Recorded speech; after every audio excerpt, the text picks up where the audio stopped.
생명의 떡이다. 그래서 아예 뭐라 그랬냐면 내 살은 참된 양식이요. 55절에 내 피는 참된 음료로다. 내 살을 먹고 내 피를 마시는 자는 내 안에 거하고 나도 그의 안에 거하나니. 또 57절로 나를 먹는 그 사람도 나로 말미암아 살리라. 이렇게 말씀을 하시니까 그들이 참 어렵다라고 듣는 거죠. 제자 중에 여럿이 듣고 말하되 이 말씀은 어렵도다. 누가 들을 수 있느냐 한데, 주님의 말씀이 어떤 때는 참 어렵고 어떤 때는 좀 쉬워 보이고 그런 것은 그 말씀이 달라지기 때문입니까? 내가 듣는 것이 제한되어 있기 때문에 그런 것 같습니까? 근데 이런 부분들이 좀 우리가 살펴볼 필요가 있죠. 사람들 사이에도 이렇게 얘기하다가 무슨 말을 하는지 통 알 수가 없다. 그럼 그 말이 이상한 겁니까? 내가 듣는 게 좀 부족한 겁니까? 우리가 살아가다가 무슨 일을 만났는데 통 이해할 수 없는 일이 벌어졌다. 그러면 그 일이 특이하기도 하겠지만은 저는 내가 이해하는 폭이 거기까지 미치지 못하는구나. 세상 일도 그렇게 여겨지거든요. 근데 제자 중에 여럿이 이 말 듣고 말하되 이 말씀은 어렵도다. 누가 들을 수 있느냐. 근데 그 어려운 이유가 내 지식의 한계도 있고 내 생각의 한계도 있고 내 육신적인 경험의 한계도 있고 그것 때문에도 안 들리겠지만 주님이 듣게 해주시는 은혜가 있는 부분이 있거든요. 그러니까 누가 들을 수 있느냐 이렇게 얘기할 때에 오늘 우리가 보는 요한복음 6장 말씀 안에서만 이렇게 살펴보아도 37절을 가서 이렇게 보면 그렇게 돼 있어요. 아버지께서 내게 주신 자는 다 내게로 올 것이요. 아버지께서 내게 주신 자는 내게로 온다는 거죠. 근데 지금 누가 들을 수 있느냐 그러면은 그리고 이 말씀 뒤에 보면 이 말 때문에 제자들이 가버리고 다시는 쫓지 않더라 그랬거든. 그러니까 아버지로부터 온 어떤 세계, 아버지로부터 오는 은혜의 어떠함이 있지 않으면 우리는 모른다는 거죠. 우리의 눈이 그래요. 눈이 있어도 캄캄하면 안 보이는 거잖아요. 그러면 캄캄하기 때문이다 그렇게 얘기하지만 사실은 우리가 과학자들이 얘기하는 얘기를 해도 빛이 나와서 어디에 부딪혀서 거기서 반사돼서 되돌아오는 것을 우리가 본다는 거잖아요. 근데 어떤 그 기계는 캄캄한 밤에도 본다며. 캄캄한 밤에도 그 빛을 증폭시켜서 보기도 하고 또 캄캄한 밤일지라도 적외선으로 보면 열이 나면 본다는 거죠. 적외선으로 보는 거는 뱀이 보는 방법이라고 그래요. 뱀은 온도를 본다고 그러더라고요. 그러니까 박쥐는 초음파로 본다고 그러고 그런 걸 보면 볼 수 있는 영역이 있구나. 그래서 사람 중심으로 생각을 하기 때문에 우리가 보는 빛을 가르쳐서 말하기를 가시광선이다. 볼 수 있는 빛이다. 그래서 밖에 있는 것은 빨간색 밖에는 적외선, 보라색 밖에는 자외선 이렇게 말하잖아요. 그러니까 그러면 내가 볼 수 있다고 해도 뭐가 와야 보이는 것처럼 하나님의 일하심에 대한 어떤 부분도 하나님이 보게 하시는 은혜가 있어야 볼 수 있다는 거예요. 근데 이 부분이 그런데도 왜 안 보일까 할 때에 상당히 많은 경우는 내 힘으로 내 기준으로 보려고 하니까 안 보이는구나. 그래서 오늘 말씀에서 아까 6장 37절 봤지만 6장 46절에도 그랬어요. 오직 아버지에게서 온 자만 아버지를 보았느니라 이렇게 얘기해요. 또 65절을 보면 아버지께서 오게 하여 주지 아니하시면 누구든지 내게 올 수 없다. 그러니까 이 말씀을 이렇게 하면서 그럴 필요가 있더라고요. 말씀을 우리가 성경을 이렇게 읽는다고 해도 그냥 읽을 것이 아니라 오늘 이 말씀을 제가 이제 읽게 돼도 주님 볼 수 있게 해주세요. 또 들을 수 있게 해주세요. 다른 말로 하면은 볼 수 있는 눈을 열어주시고 들을 수 있는 귀를 열어주세요.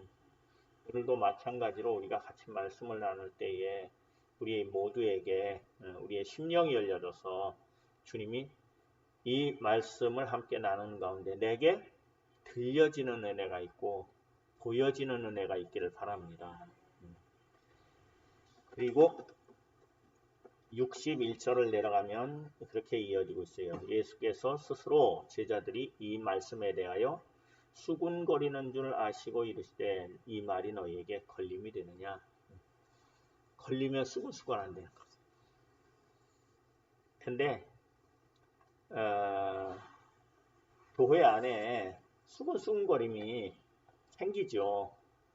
그럴 때에는 내가 뭔가 꽁시렁꽁시렁거리고 수근수근거리면 내가 뭐가 부족하구나. 은혜가 부족하구나요. 은혜가 부족하구나. 왜냐하면 은혜로 보여지면 입이 닫아지게 돼 있거든. 귀가 열려지고. 근데 그렇지 않으면 가만히 입을 다물고 있어도 속에서 꽁시렁거려. 그러니까 하나님 참 들을 귀를 열어주시고 볼 수 있는 눈을 열어주세요. 그 은혜를 주세요 하는 것은 우리에게는 상당히 필요합니다. 그러면서 62절로 내려가면 그러면 너희는 인자가 이전 있던 곳으로 올라가는 것을 본다면 어떻게 하겠느냐 이랬잖아요. 올라가는 것을 보면 어떻게 하겠느냐. 그래서 올라가시는 사건 가운데에서 어떤 일들이 이렇게 벌어지는가. 사도행전 1장 9절부터 11절에 예수님이 이제 승천하시는 장면이 기록이 되어 있어요.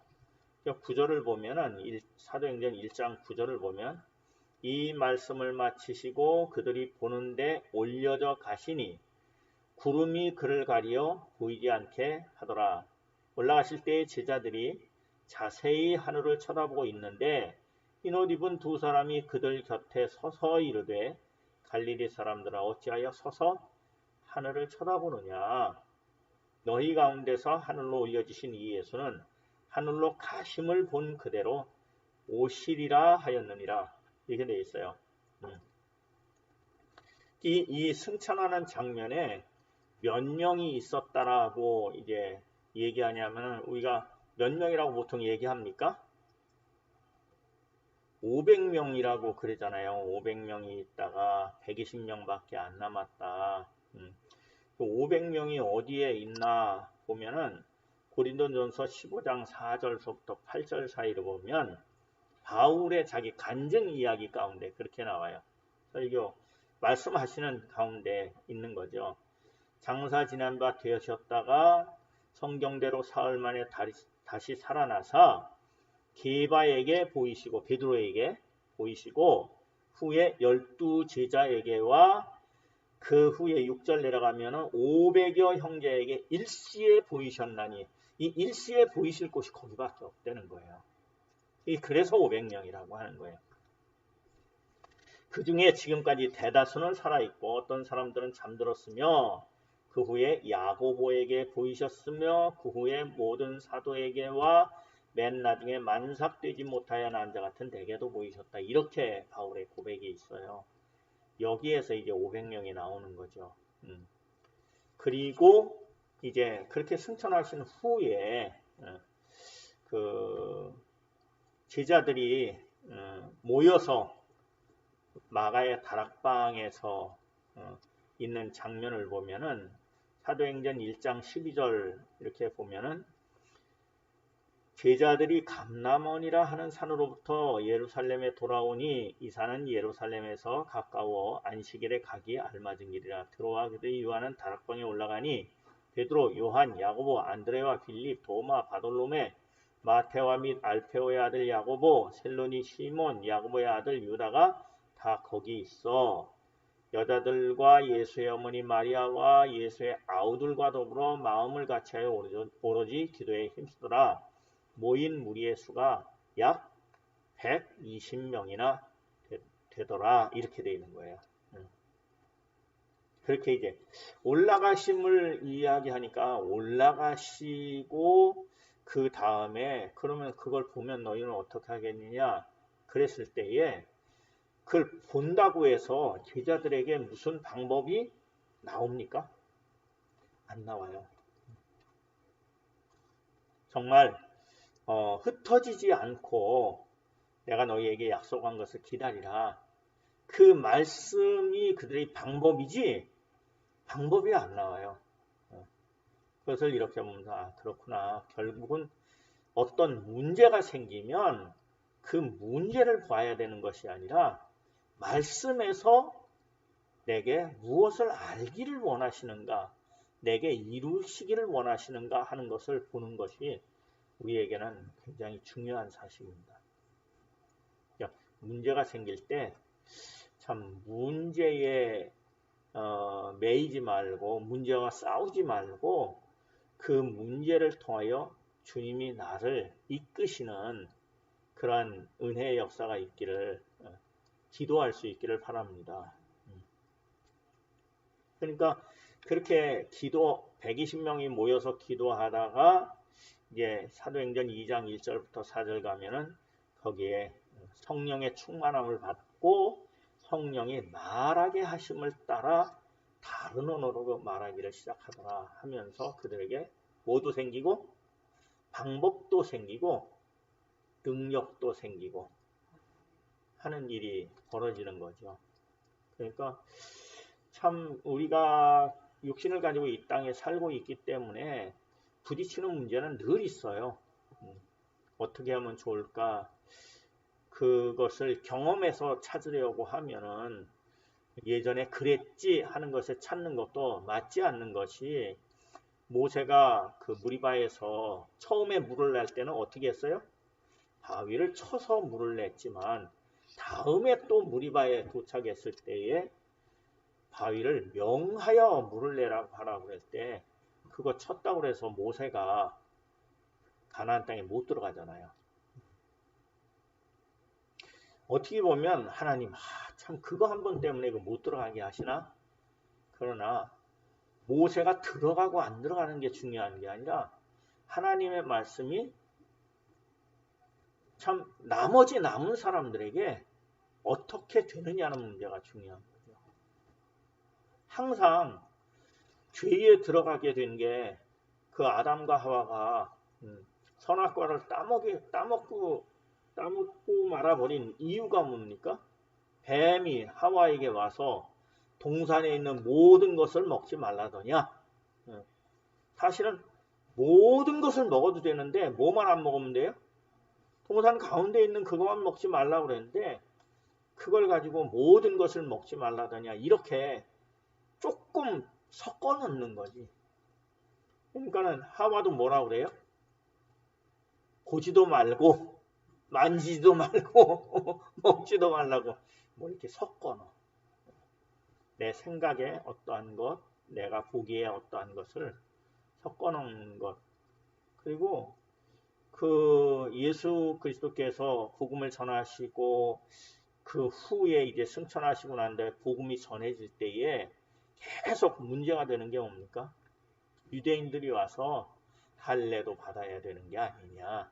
이렇게 뭔가 섞어 놓으려고 하는 것들이 문제를 일으키는 거죠. 오늘날도 마찬가지예요.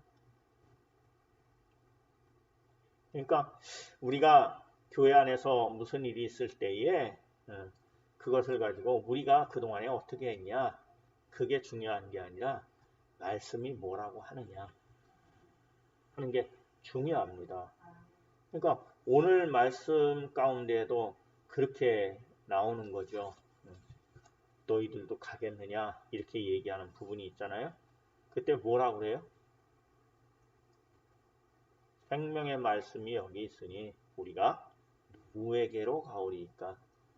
이 부분 우리가 주목할 필요가 있습니다. 그러면서 이제 63절 내려가면 뭐라고 그러냐면 살리는 것은 영이니 육은 무익하니라. 내가 너희에게 이런 말은 영이요 생명이다. 그러니까 여기 지금 말씀을 그대로 보면 무슨 얘기냐면 살리는 것은 영이니라고 하면서 내가 너희에게 이르는 말은 영이요 생명이라 이렇게 얘기하는 거예요. 그러니까 그 얘기는 무슨 얘기냐면 제가 이제 그런 말씀 드리잖아요. 성경책은 과학책이 아니라고. 국어책도 아니라고. 이게 문학작품이 아니에요. 신앙에 대한 이야기지. 하나님과 관계에 대한 이야기지. 지식에 대한 이야기가 아니에요. 근데 그동안의 기독교 역사에 그 점 하나 때문에 그렇게 싸운 그런 일이 있단 말이에요. 만약에 그게 정말 그렇게 맞다고 하면 율법의 1.1핵이라도 그건 건드릴 수 없다고 하는 게 맞다고 하면 무슨 문제가 되냐면은 간음하다가 잡혀온 여인 있잖아요. 예수님에게 뭐라고 해요? 모세의 율법에는 간음하다가 잡혀온 이 여자를 뭐 어떻게 해야 된다고 그랬다고? 돌로 치라고 그랬다고. 돌로 치라고 그랬는데 당신은 어떻게 하겠냐고. 올무에 걸려고 이렇게 얘기했잖아요. 그때 뭐라고 그래요? 죄 없는 자가 먼저 돌로 치라고. 다 가버렸다고 그러잖아요. 이게 문제의 초점이 이제 여기에서 흐려지는 부분이 있는데 그래서 예수님은 그 여인을 용서했다. 용서하긴 하죠. 그러나 옳다라고 얘기해 주지 않아요. 다시는 죄짓지 말아라 그러지 그게 옳다라고 얘기하지 않는 거예요. 그러니까 우리 인간 세계에서 벌어질 수 있는 일이 요즘에 이제 포스트 모던 되면서 문제가 되는 게 뭐냐면 다 옳다라고 보려고 하는 거예요. 다 옳다라고. 아닌 건 아니죠. 그러니까 참 그 기준을 어디다 놓고 볼 거냐 그럴 때 율법에다 놓는 것도 아니고 하나님의 관심은 살리겠다는 거예요. 어떻게 해서든지. 그 여인이 그래서 그 다음에 또 어떻게 됐다 그 얘기 없잖아. 그건 그 다음에는 그 여인이 어떻게 하느냐는 문제야. 똑같이 뭐 음주운전 해가지고 사고 났는데 용서해 줬어요 그랬더니 용서해 줬으니까 또 해도 괜찮겠지? 그럼 죽는 일 생기는 거죠. 내가 참 죽을 뻔했는데 살아났으니 이제는 그런 짓 하지 말아야 되겠구나. 그러면 자기도 살고 살리는 죽이지 않는 생명이 되지만은 나는 음주운전에도 끄떡없어. 그렇게 살면 죽을 일밖에 안 생기는 거죠. 죽는 일밖에 안 생기고. 그렇기 때문에 여기 이제 말씀에 살리는 것은 영이라고 하고 영의 말씀이다. 그러니까 생명의 말씀으로 들려질 수 있기를 바랍니다. 내 생명을 살리겠다는 거예요. 근데 성경을 이렇게 쭉 보아나가다 보면 참 성경 말씀이 옳다라고 할 때에 항상 이제 걸리는 게 뭐냐. 나는 참 죄인이구나. 그런 거기서 끝나면 안 돼. 그게 나도 알고 주님도 알고 마귀도 아는 사실이에요. 근데 주님은 마귀는 그때 뭐라 그래요? 그러니까 넌 죽어야 돼. 이렇게 말하는 거고 예수 그리스도는 뭐라 그래요? 너는 죽을 죄인인데 내가 다 감당을 했으니 너는 뭐 해야 돼? 살아야 돼. 그렇게 얘기하는 거예요. 율법은 죄가 그러하면 너는 반드시 죽어야 돼. 이렇게 돼 있는 거고. 근데 율법의 완성이 되신 예수님은 그래 내가 죄인이 맞지. 그러니까 죄를 인정을 하고 내가 감당을 할 테니 너는 뭐하라? 살아라. 그리고 살려라. 그런 얘기가 되는 거죠. 그래서 살리는 것은 영이니 육은 무익하니라 라고 하는 말씀이 다시 보게 되는 말씀이 되는 겁니다. 그러면서 64절에 보면 그러나 너희 중에 믿지 아니하는 자들이 있느니라 하시니 이는 예수께서 믿지 아니하는 자들이 누구며 자기를 팔자가 누구인지 처음부터 아심이라 했어요. 지금 12밖에 안 남았어요.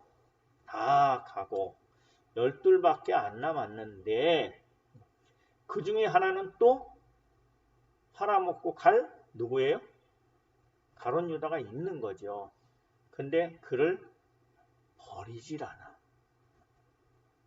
이 가룟 유다를 이렇게 성경에서 그는 어떠한 모습을 가지고 있다고 성경은 보고 있느냐? 그 가룟 유다의 모습을 이제 요한복음에서 이렇게 보면은 요한복음 12장 4절부터 6절에 이런 말씀이 있어요. 제자 중 하나로서 예수를 잡아줄 가룟 유다가 말하되 이 어느 장면이냐면은 그 향유를 마리아가 갖다 발에다 붓고 휘치니까 그때 하는 얘기예요. 이 향유를 어찌하여 300데나리온에 팔아 가난한 자들에게 주지 아니하였느냐 하니 이렇게 말하면 가난한 자들을 생각함이 아니요 그는 도둑이라 돈꾀를 맞고 거기 넣은 것을 훔쳐가는 자다. 저는 이 말씀을 보면서 이 말씀 가운데 우리가 이제 경고를 받는 부분이 뭐냐면 교회 와서 장사도 잘 되고 돈도 잘 벌고 이렇게 생각하면 여기에 가까워진다는 거예요.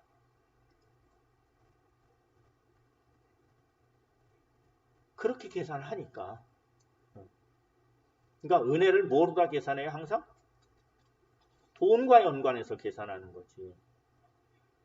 그러니까 그 마술장이 시몬이 바울 막 쫓아다니다가 성령을 받고 막 하는 거 보고 뭐라 그래요? 돈 줄 테니까 나도 그 능력을 달라고. 그러니까 뭐라 그래요? 내가 하나님의 은혜를 돈으로 어떻게 하려고 하느냐? 너는 상관없는 자다.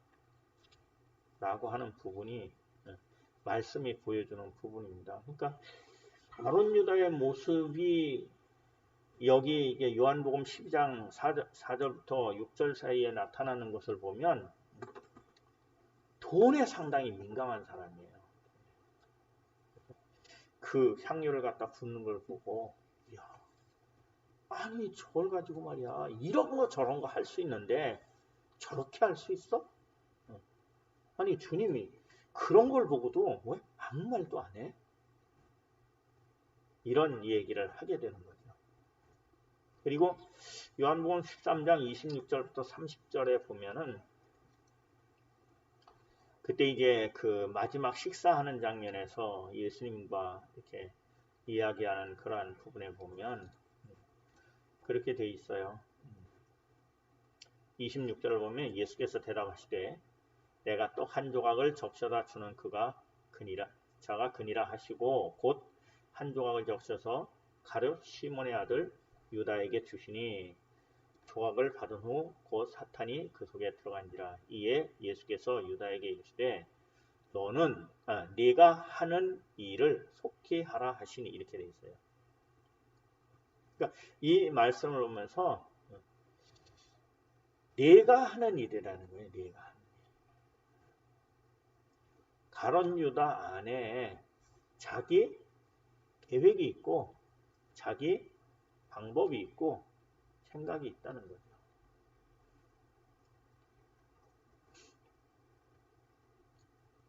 좀 이런 부분을 보면서 참 저도 이 말씀을 보면은 많이 이렇게 부딪혀요.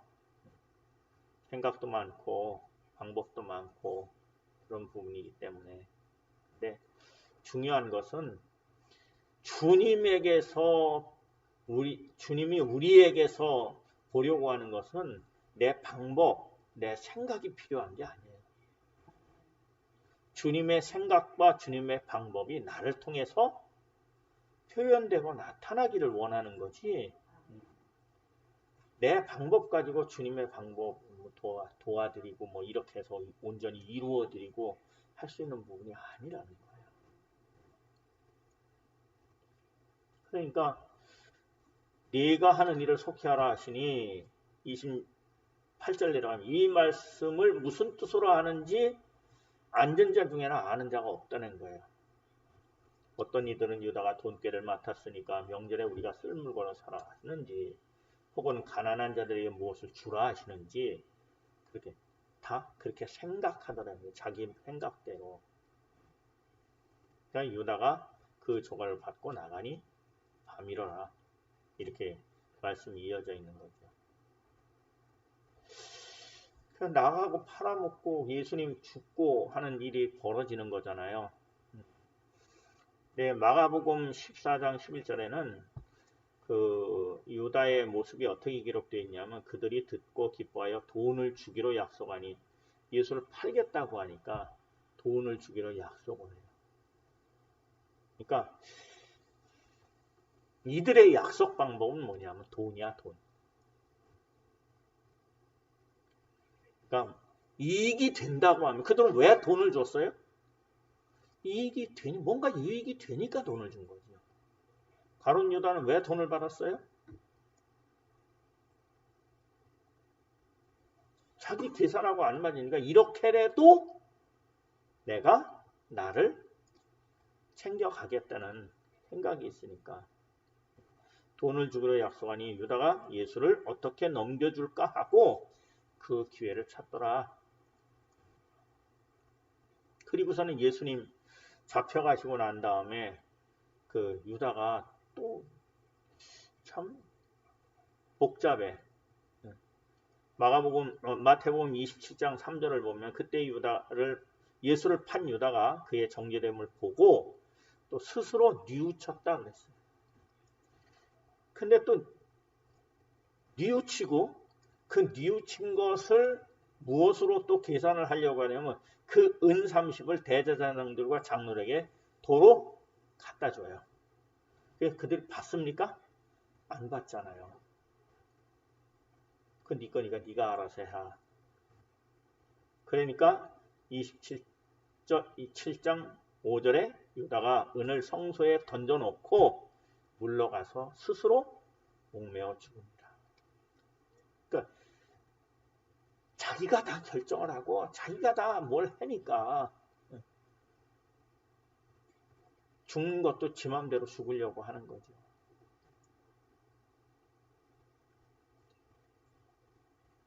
요즘에 코로나가 뭐 나이 많은 사람도 거뜬하게 낫는 사람도 있고 젊은 사람도 죽는 사람이 있더라고요. 그래가지고 그러는데 우리 사람은 뭐 얘기하다 그랬어요. 여적과 산 것만 해도 감사해야지.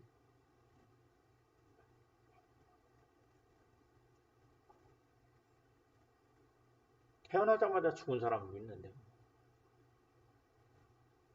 제가 태어날 때만 해도 우리나라 평균 연령이 50 몇 살이었어요. 지금은 뭐 거의 80 가까이 됐지만은, 그때만 해도 환갑잔치를 그러니까 크게 한 거 아니에요.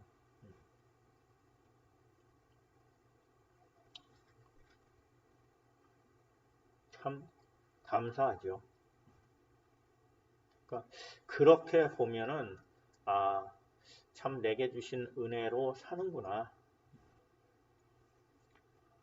사는 동안에 참 하나님의 은혜를 은혜로 알고 사는 우리의 삶이 있기를 바랍니다. 가룟 유다는 자기 계산에 안 맞으니까 예수님을 팔아먹는 일을 하고, 그 다음에 또 보니까 이게 또 아니야. 그러니까 또 뭐 후회하고 또 갔다가 뭐 성소에다 집어던지고 그리고 나가서 차라리 이럴 바에는 어떻게 죽는 게 나아, 이런 식으로 되어버리는 거지.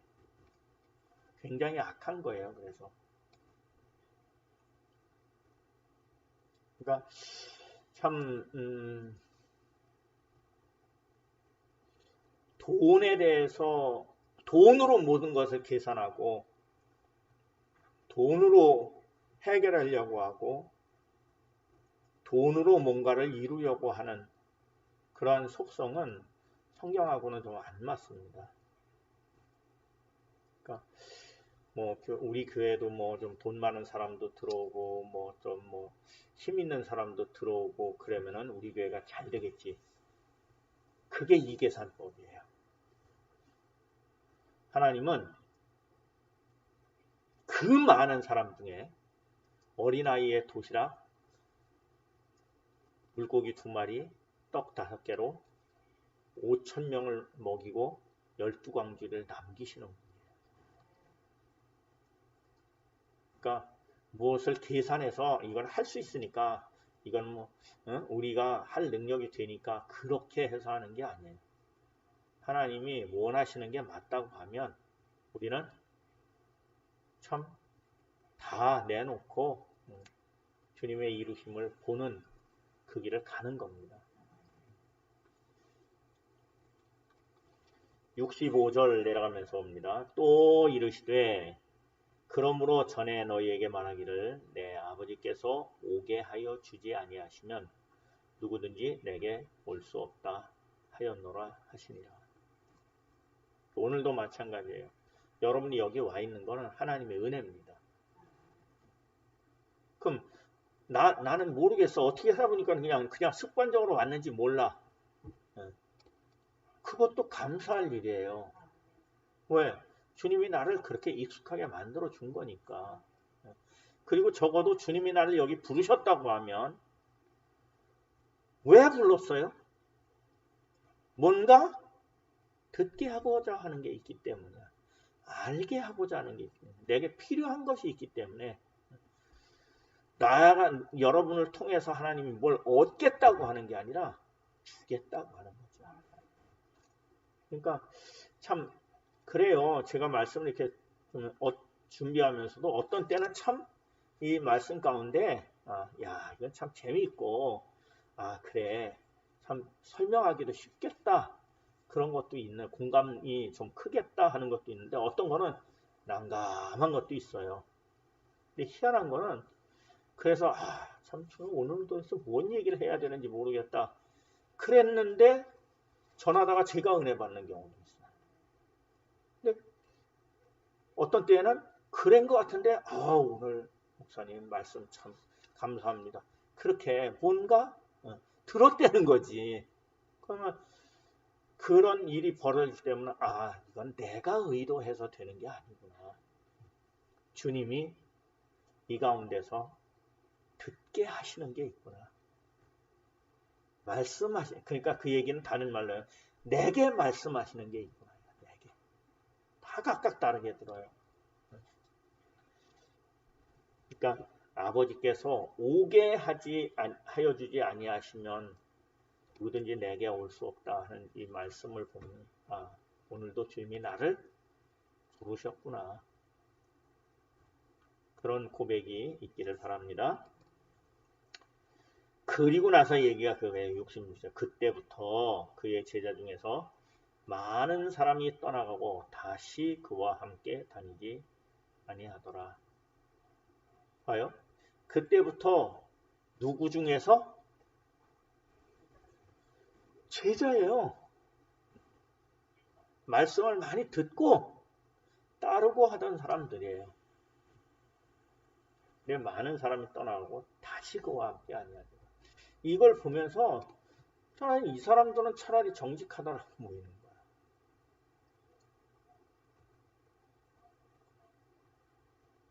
거야. 하나님의 말씀 앞에서, 그리스도 앞에서 내가 뭔가 이렇게 덧붙이고 뭔가 이렇게 덧발라서 이루려고 하지 말고 말씀 앞에서 우리는 참 가린 것이 없이 정직할 수 있기를 바랍니다. 그러니까 정말 그런 적이 있어요. 주님, 이 말씀을 도무지 모르겠다고 알게 좀 해달라고. 알게 하시더라고요.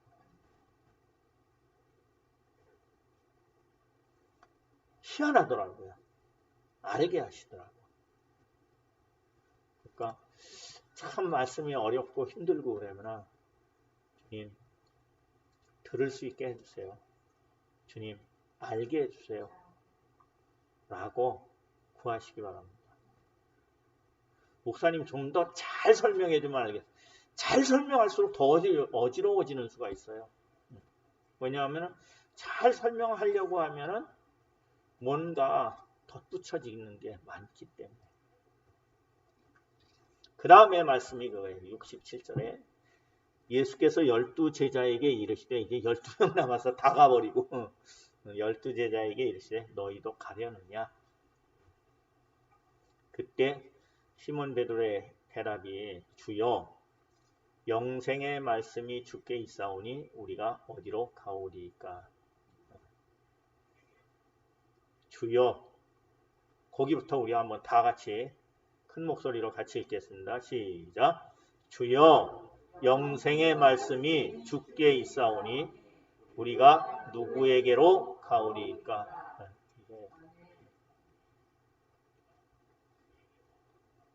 그러니까 저하고 여러분하고 정말 나눠야 될 거는 말씀이에요.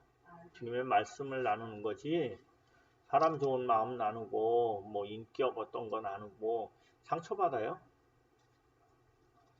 제가 봐도 제가 그렇게 인격이 훌륭하지 않더라고. 무엇 때문에? 정말 저와 여러분 사이에는 말씀으로 관계되어진 그 이야기, 그리스도로 관계되어진 그 이야기로 참 이루어지기를 바랍니다. 그러니까 거기에 집중해야 돼. 거기에. 그래서 69절 내려가면 우리가 주는 하나님의 거룩하신 자인 줄을 믿고 알았사옵나이다. 주는, 그러니까 이게 주는이라고 여기서 얘기하는 그 예수님을 당신은 이렇게 하면서 높이는 표현이에요. 주는 하나님의 뭐라? 거룩하신 자인 줄. 그러니까 하나님에게 속한 자인 줄 안다는 거예요. 그렇게 믿고 그렇게 알고 있다는 거예요. 그러니까 믿고, 그렇게 믿고라고 하는 부분은 사실은 다 알 수 없다는 거예요. 그런데도 말씀의 어떠한 가운데서 그게 믿어지게 되는 부분이 왔다는 거죠. 그리고 알았사옵나이다 하는 것은 내가 그렇게 거기까지 알고 있는 부분이 있다고 하는 표현이죠. 그때 예수께서 대답하여 이르시되 내가 너희 12를 택하지 아니하였느냐. 그러나 너희 중에 한 사람은 뭐라고 얘기해요? 마귀 되는 거예요. 이것을 12명 중에 하나라고 보여지기도 하지만은 제 안에 보면 어떤 때는 베드로 같은 성격도 있고 어떤 때는 야고보 같은, 어떤 때는 도마 같은 성격도 있고 있더라고요. 그 중에 하나가 마귀 같은 부분이 있더라고. 이게 주축이 돼서 끌고 가면 별짓을 해.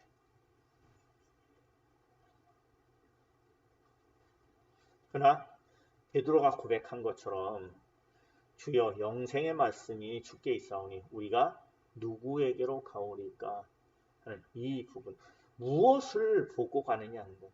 무엇을 보고 가고 있고 무엇을 의지해서 가고 있고 무엇 때문에 여기 있냐는 거죠.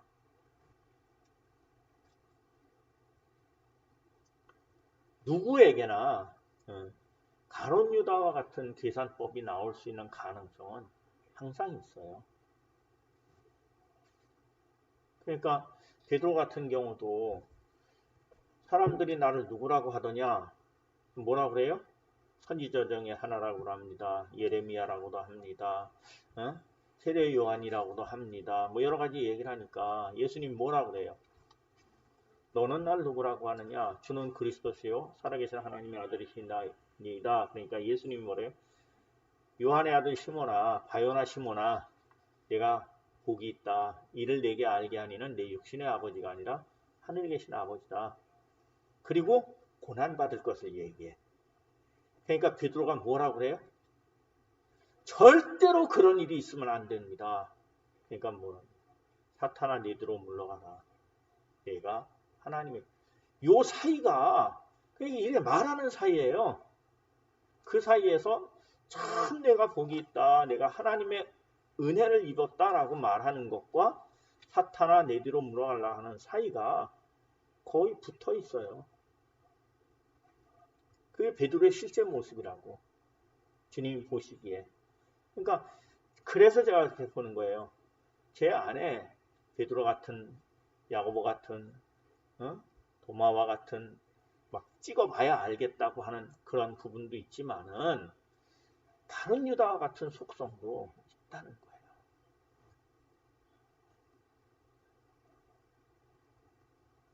주님이 쓰실 만한 것이 주님의 쓰시는 가운데 쓰여져서 그것이 우리의 삶이 되고 반증이 되고 감사가 되고 우리의 인생이 되기를 바랍니다. 이것도 할 수 있고 저것도 할 수 있는 가능성은 항상 있어요. 정말 말씀이 이끄는 삶이 베드로가 고백한 것처럼 뭐가 있사오니?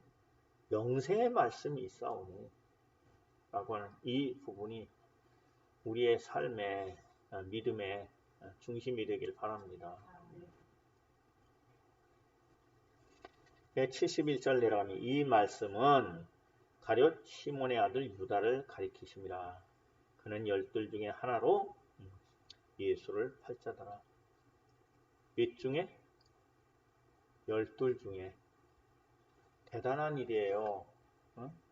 오병이어의 기적을 행할 때만 해도 몇 명이었습니까? 장정만 5,000명. 여자 아이까지 하면은 뭐 15,000은 될 거라고 생각을 하잖아요. 그 중에 전도하러 갈 때 70명. 그러다가 오늘 말씀을 지나가면서 여기 그랬잖아요. 그들이 다 떠나가더라는 거야. 66절에 그랬잖아요. 그때부터 그의 제자 중에서 많은 사람이 떠났대. 많이 떠났대요. 많이. 근데 예수님이 승천하실 때는 몇 명으로 보이는데 500명이었는데 남은 사람은 120명. 남은 사람이 많아요? 떠난 사람이 많아요? 떠난 사람이 많아요. 그게 실제야. 그걸 이렇게 보면서 또 그렇게 보이는 거예요. 정말 베드로를 향해서 예수님이 부활하시고 난 다음에 그러잖아요. 요한의 아들 시몬아, 네가 나를 사랑하느냐? 내가 이 사람들보다 나를 사랑하느냐? 두 가지 의미가 있다고 그랬죠, 제가 그때. 저들보다 네가 나를 더 사랑하느냐 하는 부분이 있지만은 또 하나는 네가 사랑할 때 이들보다 나를 사랑하는 것이냐? 이렇게 보여지는 부분이 있다고 둘 다를 봐도 베드로가 할 말이 있어요? 정말 그 제자들보다 베드로가 더 사랑한다고 말할 수 있는 염치도 별로 없고, 그죠? 또 베드로가 정말 주님만 사랑한다고 말하기에도 염치가 없고, 그런데도 뭐라 그래요? 주여 모든 것을 아노니 내가 주를 사랑하는 줄을 주님이 아십니다. 그러니까 내 양을 먹이라. 또 뭐라? 또 물어보잖아. 또 물어보잖아. 그러면서도 계속 주님이 얘기하는 거는 내 양을 먹이라. 내 양을 치라. 그러면 이야기를 뒤집어 보면 무슨 얘기냐 하면은 주님이 부탁한 양을 먹이고 양을 돌보고 양을 치는 그 일을 할 때 네가 나를 사랑하는 것이 나타날 것이고 내가 너를 사랑하는 것을 알게 될 거라는 거예요.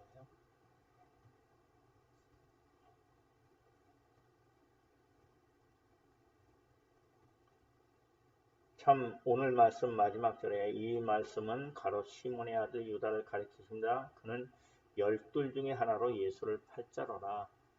네. 바라기는 저도 그렇고 여러분도 그렇고 유다에 속한 어떠한 모습이 끌고 가는 것이 아니라 그런 부분이 있어요. 끌고 가는 것이 아니라 정말 베드로가 고백한 것처럼 생명의 말씀이 여기 있사오니 우리가 누구를 향하여 가겠습니까? 하는 이 고백이 우리의 순간순간의 고백이 되고 정말 어려운 위기 상황에서 떠날 수밖에 없는 상황이니까 사람들이 떠난 거 아니에요. 그때 주님도 그렇게 묻잖아요. 너도 갈래? 그렇게 묻잖아요. 그때 있는 이유가 뭡니까? 생명의 말씀이 여기 있사오니 어디로 가겠습니까? 하는 이 고백이 우리의 믿음의 걸음걸음 가운데에서 지켜지길 바랍니다. 기도하시겠습니다. 하나님 아버지, 우리로 아버지로 부를 수 있게 하심을 감사합니다. 아들의 생명을 주신 것을 감사하오는데 그 생명의 어떠함을 말씀 가운데서 알게 하셨고 말씀으로 인하여 그 양식이 되게 하시고 그 길을 가게 하시는 것을 감사합니다. 베드로의 고백처럼 생명의 말씀이 여기 있사오니 내가 누구에게로 가오리까 하는 그 심정이 우리 가운데 동일하게 하시고 그로 말미암아 우리의 삶이 우리의 걸음걸음이 지켜지게 하여 주시옵소서. 참으로 연약한 나를 붙들고 살려고 하는 것이 아니라 주님을 바라보고 주님의 음성을 듣고 살아가게 하여 주시옵소서. 함께 하심을 의지하고 예수 그리스도 이름으로 기도하옵나이다. 아멘.